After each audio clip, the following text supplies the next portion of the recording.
समीर निवतकर इनका कहना ऐसा है कि गोवा में एक मम्मी है, उनके नाखून बढ़ते जाते हैं, ऐसा कहा जाता है। तो इसके पीछे का कारण क्या है?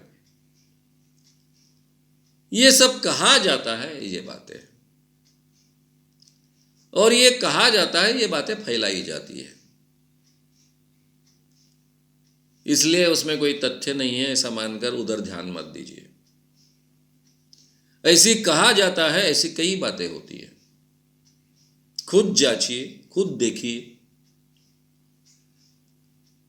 शरीर में जब जिंदापन होगा तब आपके नाखून बढ़ सकते हैं, मरने के बाद भी कुछ समय के लिए। लेकिन इतने सालों से बढ़ना कैसे संभव है?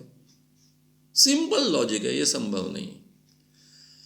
भाई, नाखून की जगह अगर कोई प्राणी जगत बढ़ गए, बुरशी जिसको हम कहते हैं, और फिर हमको वो बढ़ जाए जैसे महसूस हो गए, ये संभव है। लेकिन एक्चुअल नाखून तो बढ़ना संभव नहीं है। इसलिए इन चीज़ों पर आप विश्वास मत रखिए, खुद जांचिए। आपको जांचना अलाउड नहीं है, मुझे पता है। जहाँ धार्मिक आस्था के विषय होते हैं, मैंने जैन मंदिर का उदाहरण बताया, मुझे बहुत अच्छा लगा कि वो साधु महोदय जो एमएससी हुए हैं वो मुझसे कह रहे हैं कि आप जांच सकते हो। लेकिन ऊपर जाने के लिए मुझे बंदी थी, मनाही थी। मैंने चुपके से 2 बार जाने का प्रयास किया, मुझे पकड़ा गया। अब मैं झगड़ा नहीं चाहता था, मारपीट नहीं चाहता था। अब ये जैन लोग बहुत अहिंसक होते हैं, शांत मनोवृत्ति के होते हैं, इसलिए कोई वहाँ झगड़े नहीं हुए। यही अगर हिंदू मंदिर की बात होती तो वहाँ मारपीट हो जाती। तो जांचना बहुत कठिन है, मैं जानता हूँ। जो श्रद्धावान भक्त होते हैं उनको ये अपने धर्म पर का अटैक लगता है, ये भी मैं जानता हूँ। लेकिन ये करना होता है, और ये रिस्क कई बार हमने ली है अपने जीवन में। यानी किसी दरगाह में जाकर कुछ करना, ये तो संभव होता है क्योंकि मुस्लिम लोग दरगाह को कम महत्व देते हैं, लेकिन मस्जिद को बहुत महत्व देते हैं। जब कामठी में ऐसा एक चांद तारा लगा था और वो शाम के समय में चमकता था, तो ये बहुत बड़ा चमत्कार है, इसका हो हल्ला होने लग गया था। अभी हमें काफ़ी साल हो गए थे अंधविश्वास के खिलाफ काम करते वक्त।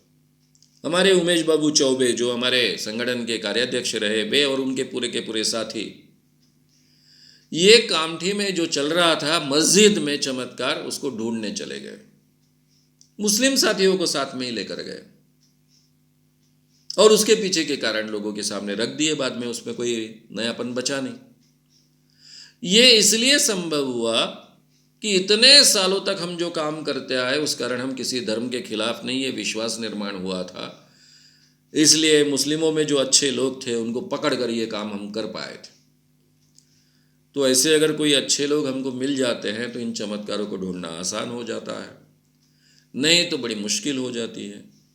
यहाँ अगर मीडिया अच्छा रोल प्ले करे तो पॉसिबल होता है, लेकिन मीडिया में हमेशा इतनी बड़ी हिम्मत दिखाना संभव नहीं होता है।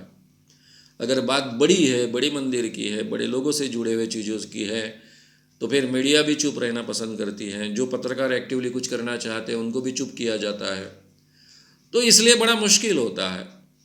लेकिन आज के ज़माने में इन चीज़ों को एक्सपोज करना बहुत आसान हो गया है टेक्नोलॉजी के कारण, और उसका बहुत अच्छे ढंग से हम उपयोग कर सकते हैं।